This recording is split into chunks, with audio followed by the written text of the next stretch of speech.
Hello everyone, আসসালামু আলাইকুম। এখানে টমেটো কেচাপ বানানোর জন্য 50টা মতো টমেটো কেটে ধুয়ে নিয়েছি। তারপরে এটা একটা পাতিলে হালকা একটু পানি দিয়ে সেদ্ধ দিতে বসাবো যাতে নিচে না লেগে যায়।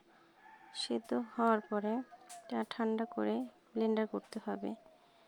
ব্লেন্ডার করার পর একটা ছাঁকনির সাহায্যে এটা ছাঁকতে হবে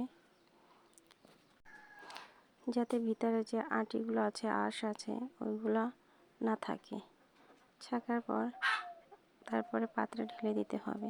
যেহেতু আমি চুলায় বানাচ্ছি, মাটির চুলায়, চিনি, লবণ, মরিচের গুঁড়া দিয়ে ভালো করে নাড়াতে হবে। তারপর এক পর্যায়ে ভিনেগার দিতে হবে। ভিনেগার দেওয়ার পর আস্তে আস্তে নাড়িয়ে একবার ট্রাই করতে হবে। টমেটো এখানে কর্নফ্লাওয়ার গুলিয়ে দিয়েছি, তারপর 4-5 মিনিট করলেই হয়ে যাবে। Thank you.